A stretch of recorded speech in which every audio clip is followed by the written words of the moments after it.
Hello, a very good afternoon and welcome back to We Are Careers. Now, with so many job titles and industries out there, how do we go about demystifying the world of work for young people, or for that matter, anyone in general? Now, this is the topic that we're going to be picking up with today's guest, who is joining us all the way from Australia. So more on that dedication later in the show. If you're joining us for the first time, welcome. This is the We Are Careers show. This is your fortnightly CPD snippet for those of us working in the career development sector.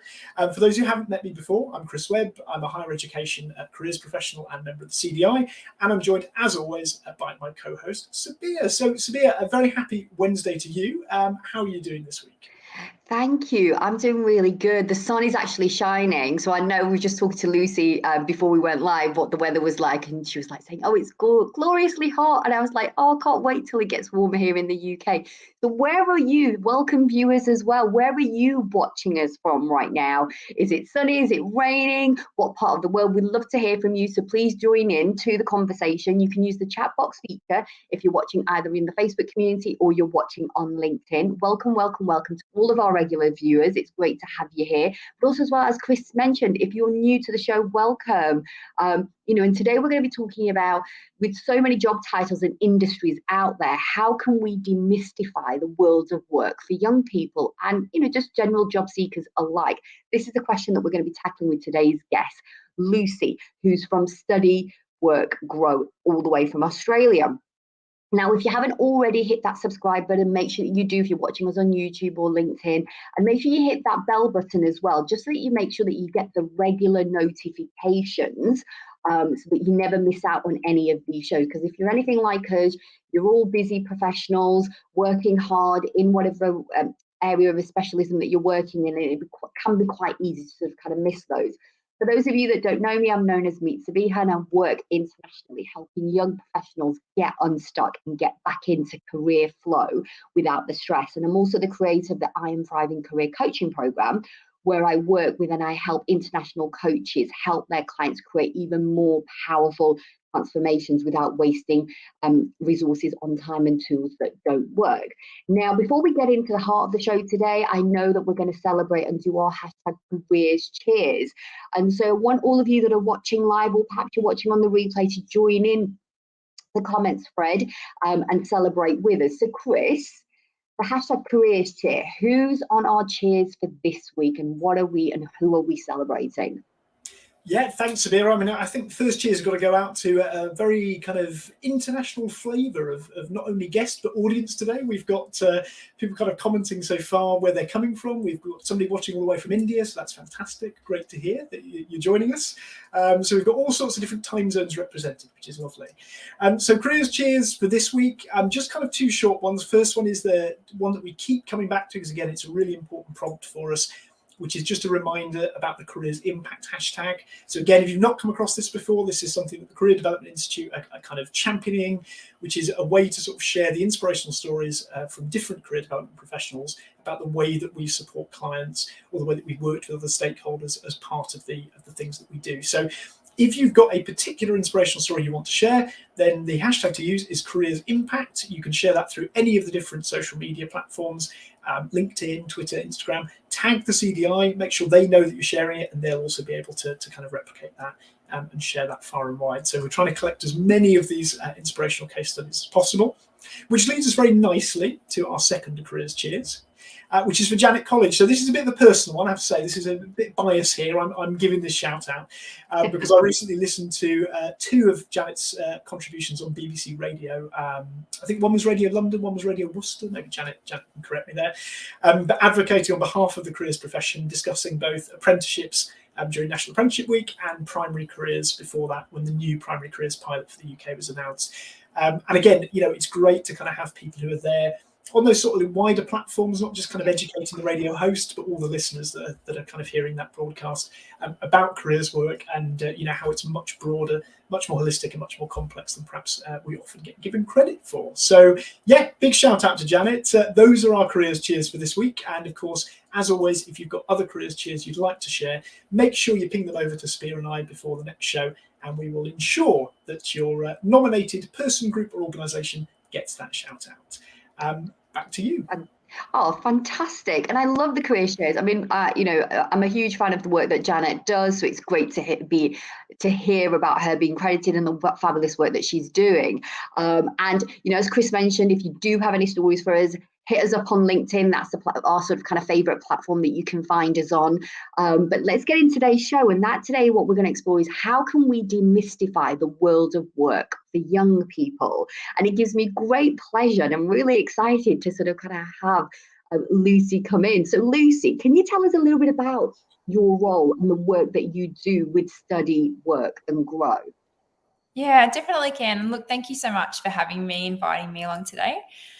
With Study Work Grow, we work with over 500 schools in Australia, and we're really focused on providing very time-poor careers advisors within a school environment with lots of different resources, so then they can get on with the business of having conversations with their young people, and they can use our resources to back up those conversations. And one of the things that we noticed, we've created a career education program so they can deliver our program in their schools, and they kept coming back to us and saying that one of these problems was how do we talk about jobs and work? It's not really getting through, and we need some sort of new language. So we spent a bit of time. We looked at some of the research that had been done around how we can use different language and different ways of grouping work. And we ended up with these career clusters, which really, they take a holistic view of the way we work rather than looking at just a set of job description or just a set of tasks or even a set of technical and transferable skills.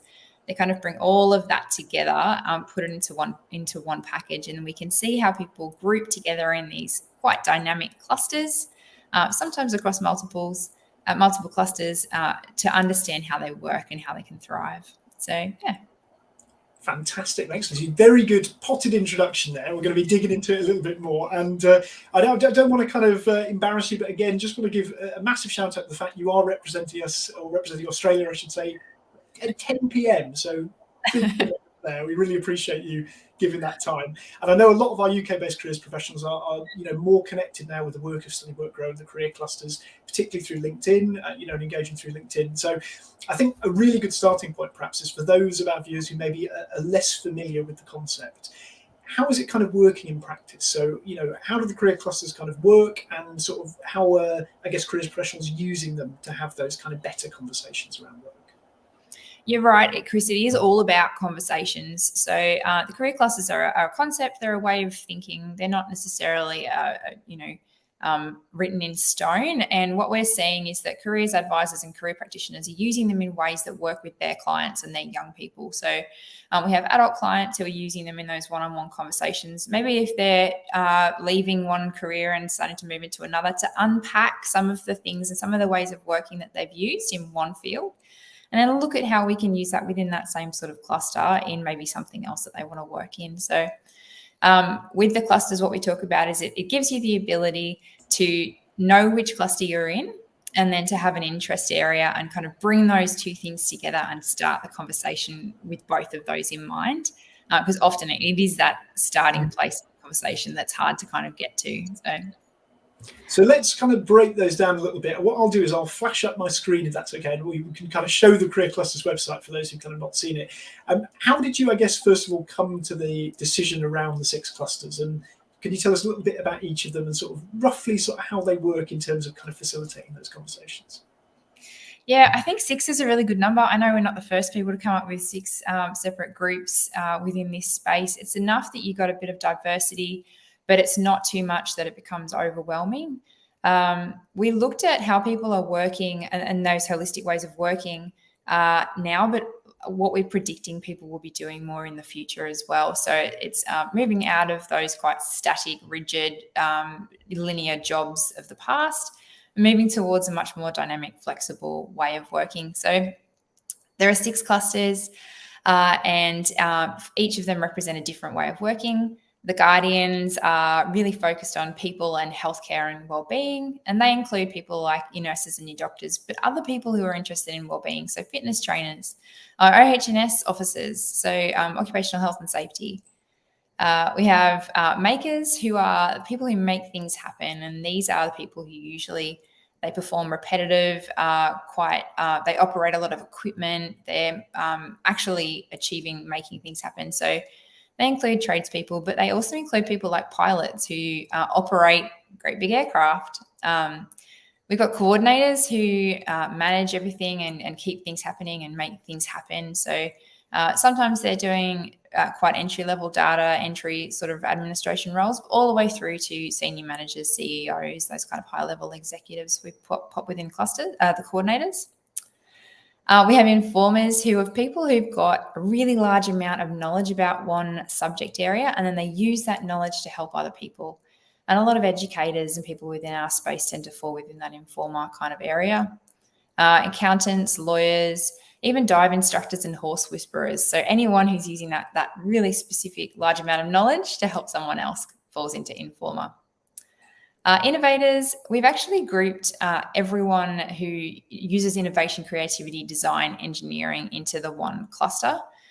Particularly moving forward, we're seeing that so much of design is now, even if the end product isn't based in technology, they're using technology in that design process. So we've got software developers in there with graphic designers and fine artists.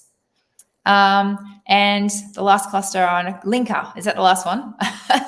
So linkers are people who they're really good at connecting people together. So sometimes that means that they might be supporting someone to find another support service that they need or a product that they need. It might be a tour guide helping someone understand a new space that they're in, a flight attendant helping someone have a great flight. They're just really involved in supporting other people to find the things that they need.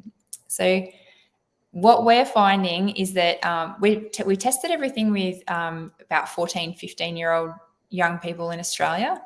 And they tend to be within sort of one cluster, but then as they grow and they get through life and, we reach sort of mid-career, people tend to be within 2 or 3 clusters, and they're really able to work across a couple of different ways of working. But they might have some that they're not quite so strong in. So I'm definitely not a maker. I can't change the light bulbs and fix the car. That is not my area. And it's good that I know that, because then I don't try and do any of those things in my work. I just leave that to someone else. So. Yeah. I love that. And just sort of kind of picking up, okay, so we just want to say hello to a few people that are just kind of popping into the newsfeed. We've also got someone else, another fellow Aussie. I don't know who it is because it just says LinkedIn News. It says, hey, great to be here, fellow Aussie. Someone, Chris, is already asking, so thank you. There you go, Facebook user. Can you please share the website link? You've clearly got Lucy people interested and intrigued in, this concept of the career clusters. And then we've got people watching from Norfolk. Welcome. Danielle, it's a good question. Danielle, are we answering this question for you? Use the chat box. Let us know. Are you getting more clarity as Lucy shares her insights, her experiences of the work that she's doing? Hello, Catherine. Great to see you here today. Pooja from India. We've got Stephen from rainy Oxted in England. So welcome. It's great to see you.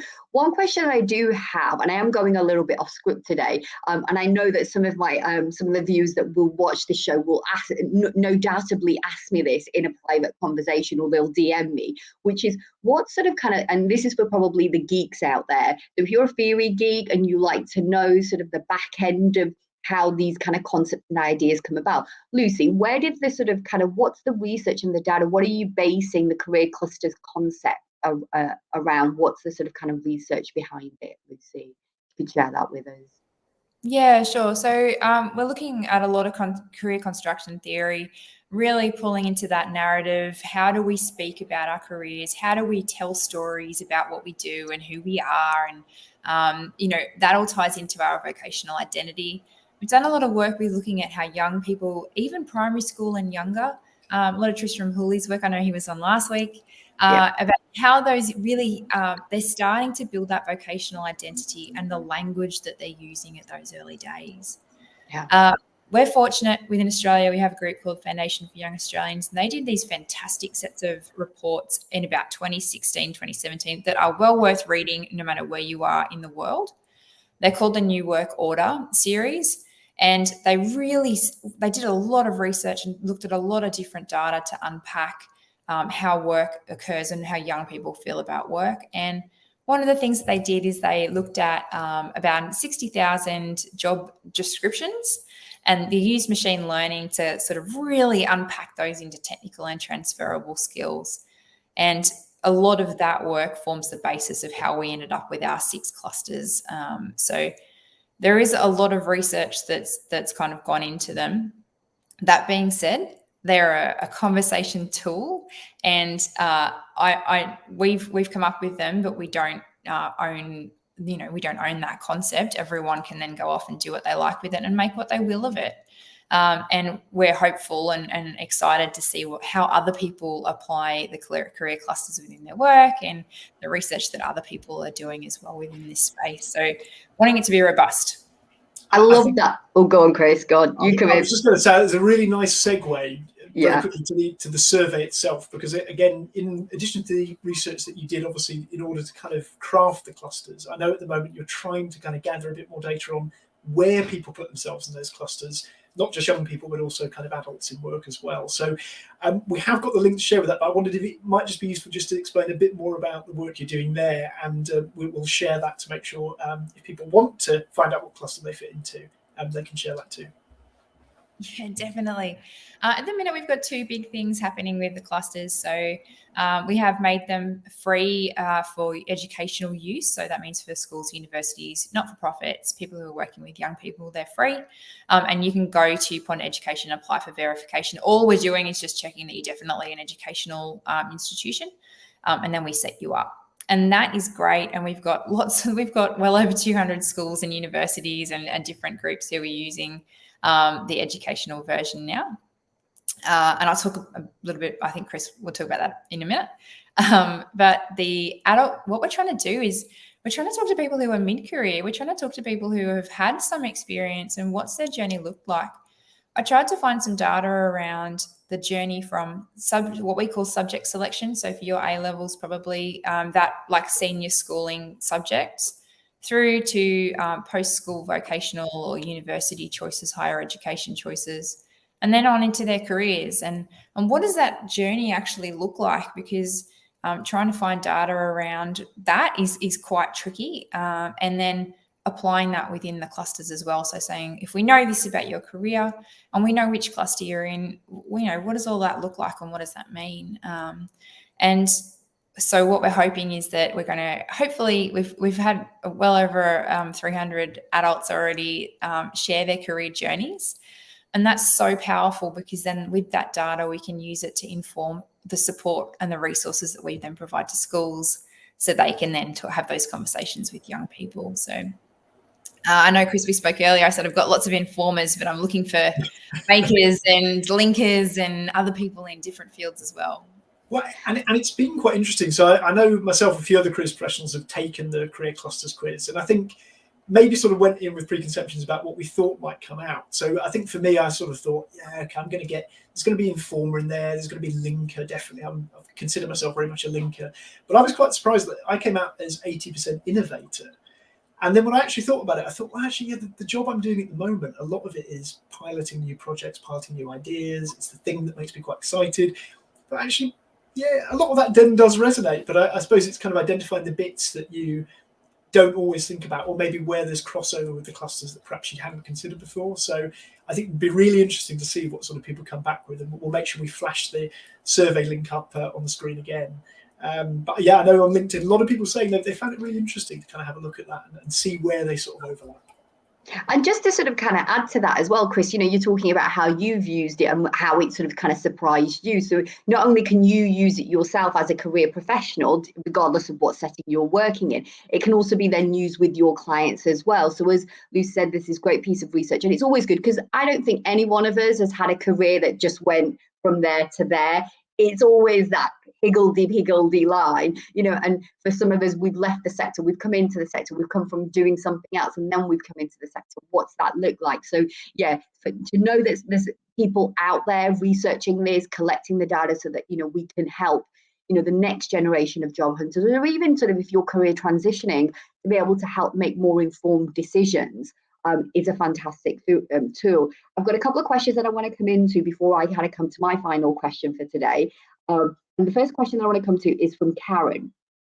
Karen said, I love the careers cluster. Is it possible for independent careers advisors? And I think you've kind of touched upon this a little bit, Lucy, for independent careers advisors to access resources for the young people that she and her team are working with.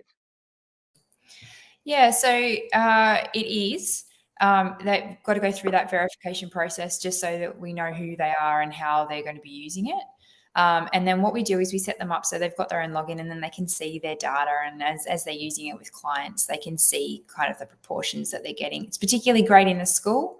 So some of our schools have started to have, 300 or 400 of their students go through the quiz. They can see, I've got a large proportion of coordinators. I'm going to try and bring in some coordinators to talk to those people, those young people. So yes, it definitely is available for independent careers practitioners who are working with young people. Just got to go through that process. So is there a cost? Oh, sorry, go on. I was just going to say, just for the verification process. So I know we've got sort of self-employed careers practitioners, maybe slightly different model to Australia, which I know they're more kind of schools based, as you've told me before, Lucy. So if perhaps they've not got that school email, but they are subcontracted by the school to deliver, are they? How would that work with the verification process? Is that easy enough for them to still be able to share the details and get signed up?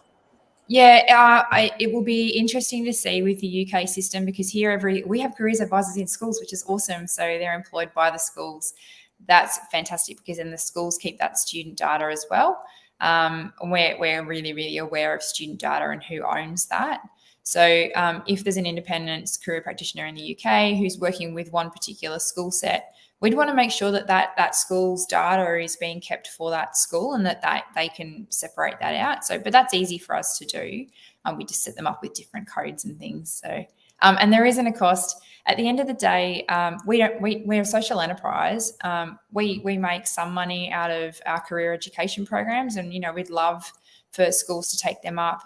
They're really cost effective for a school, and what we're trying to do is we're trying to give people a way to talk differently, to speak differently about careers, and we don't want to put a barrier on that. We just want it to be made available and free for anyone working in education to access. Got it. Oh, that's great. Thank you, Lucy, for that. Karen, I hope that answered that question. And if you've got any more follow-ups, let us know in the chat box. And then just one final question that I'm going to come to, which is Rachel. Said, hi, Lucy, do you use a platform to illuminate labour market information for young people? We're really fortunate in Australia that our government provides an absolutely fantastic set of labour market information websites. They've just been updated, and I know they're in the process of being updated again. That information is incredibly detailed, and they're pulling in things that we can't pull in. So we don't have a platform that provides that kind of labour market information because it's available there. If you don't, I don't know if you have that kind of support available. Yes. We don't know where Rachel's from, so I don't know. I mean, it could be, and I don't want to make any assumptions. It's a mixed bag. But then the clusters are about, so what we're finding with our schools is that they will localise it to their specific community. So when we've created some slides and some videos so they can deliver some background about the career clusters, they can talk to their students about what they are before they do the quiz. But then those slides are editable, and they're localising it. So they're saying, this is great, but in our local community, we have a higher proportion of these particular clusters. Or if you're in this cluster, you might then go and work in the local agricultural industry or tourism industry or whatever it is. And that's how we've designed things, so that you are the experts in your space with your labour market. You have that information and that data, and you are more than welcome to localise everything that we've created for that space. And that's great from Rachel's just mentioned there, using Lightcast. So Lightcast, I would say, is one of the better sort of LMI kind of sources that we do have in the UK. But there was a bit of a shout out there, Lucy, for Australian LMI resources are amazing. So a lot of jealous UK careers practitioners probably watching this. And Karen also said as well, thank you, Lucy. You answered a question, #HappyCareersAdvisor. So I think as we wrap up the show today, because we are now to the end of this segment of the show today, I want to say a big thank you to Lucy for joining us today. And for those sort of kind of viewers that are watching either live or on the replay, that are fired up now, that are excited, that are intrigued in the careers cluster concept, want to get more information, want to maybe experiment, want to maybe try it out with the client group that they are working with, Lucy, where's the best place that people can find you? And also as well, have you got anything sort of upcoming in the next few weeks and months that people can also kind of tap into so they can follow your journey and the work that you're doing at the moment? Yeah, so a couple of things there. So first one is, if you want to follow the journey, the best place to do that is my LinkedIn.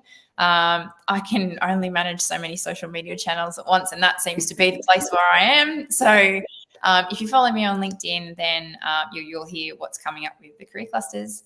The second is, if you're an adult or you'd like to share your career journey, or you know some groups of people who might want to take part and help us with that data, then that's thecareerclusters.com. And there is a little section at the start of the quiz where they can share their career journey. And maybe share that in your networks as well, particularly if you know people who aren't just in the career space. Please feel free to share that. And then the last one is with Ponder. So Ponder is our career education program. Ponder.education is where you can go and get the career clusters for an educational institution. Please register. It's been so thrilling to see all these different people. We've had universities from all over the world and schools from all over the world, Spain and India and Singapore. And yeah, it's just been fantastic. So if you want to have a look at what's there and want to see if it might suit your students or your young people, then yeah, please apply for verification. Fantastic. Thank you for that, Lucy. And that's it. That's the end of this segment of the show today. Before we head on over to the news, I want to thank Lucy once again for joining us today. Also our viewers for your comments, engaging, but continue this conversation. Remember, this show, as Chris says always at the start of the show, is that it's a snippet of CPD to get sort of conversation flowing on the various topics that we explore with you, our guests, but also you, the viewers as well. So thank you so much. So I'm going to kickstart off the CDI news stories for today, and then I'm going to hand over to Chris to cover the sort of general CDI news. So what have I selected for this week's news? So if you missed it, earlier this month, the Chief Executive update, we got to hear about the Fair Futures strand of the 2025 strategy that Ifsa Shakur and David Morgan have been working on. They hosted, I think it was in total, 7 workshops in January, exploring different aspects of diversity.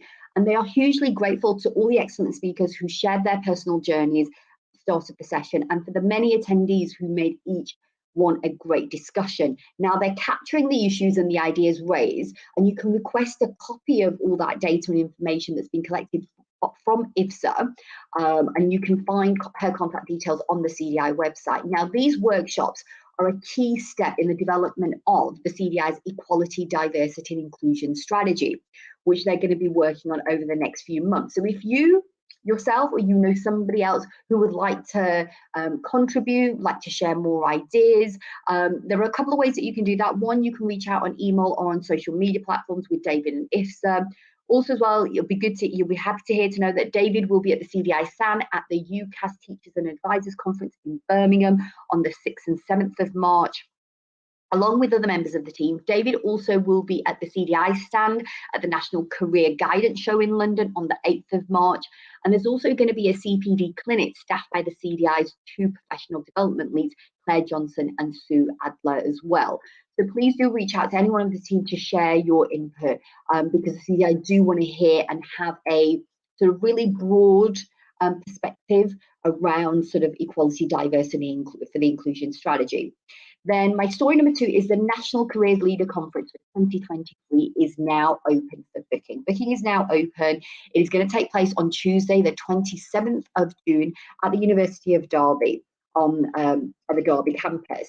You can save £20 on tickets when you buy a joint ticket for the conference and the UK Careers Development Awards, which is going to be taking place at the same location on the 26th. Oh no, sorry. The event, let me correct that. The UK CDI Careers Development Award will be taking place on the 26th of June at the Hilton East Midlands Airport.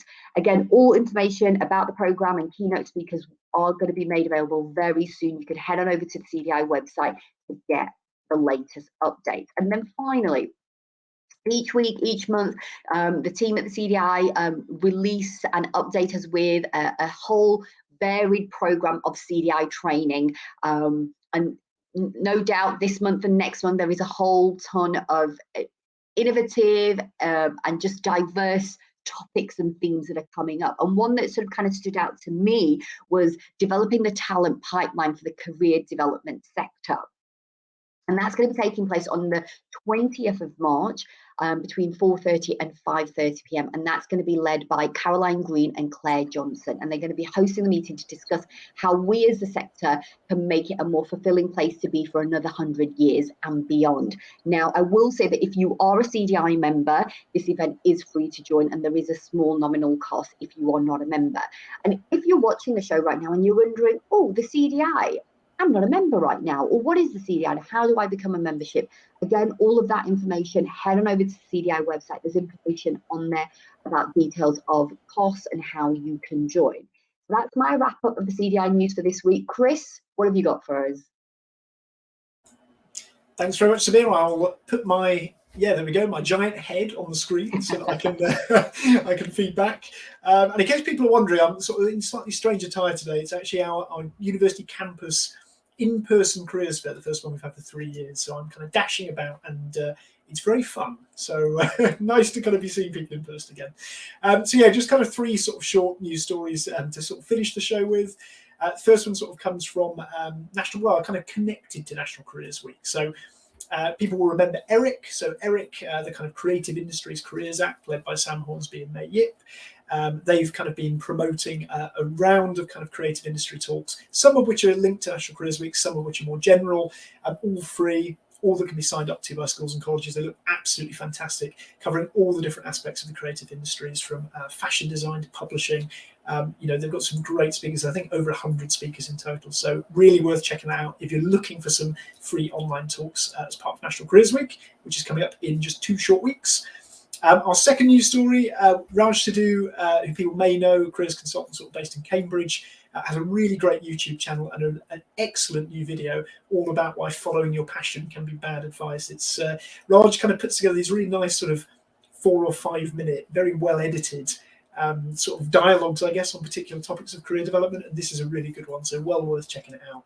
And final news story for this week, again, very, very hard to miss this. We've seen the global 4-day week pilot getting a lot of airtime on BBC News and other news channels over the past few days. Lots of positive responses from companies involved in the 4-day working week pilot. I think 18 of the companies are keeping the sort of proposal permanently, and well over 80% have said it's something they're going to consider using moving forward. So it's an interesting question as to whether this is maybe a concept whose time has come within certain industries. Obviously, lots of caveats in there. Doesn't necessarily change the way that employees are treated whilst they're there for 4 days, and lots of questions about whether certain industries will even be able to kind of facilitate 4-day weeks. So lots of discussion and debate on this subject within the career development profession moving forward. So those are my news stories for this week. Final thing to say before we sign off is please do join us on Wednesday the 8th of March during National Careers Week. We'll be back at 12 o'clock that Wednesday as normal. We're going to be joined by 2 very special surprise guests, different to the schedule we first put out, so don't miss it. We will be kind of promoting it obviously the week beforehand, and look forward to celebrating National Careers Week with you all. But until then, massive thank you to Lucy for joining us today. Thank you for everyone who's been watching from home or on the recording, whether you've joined us live or not. Thanks to Sabiha, and thanks to myself and both of us for hosting this. We have to thank ourselves. So have a great week, have a great fortnight, and we'll see you all in 2 weeks' time. Take care.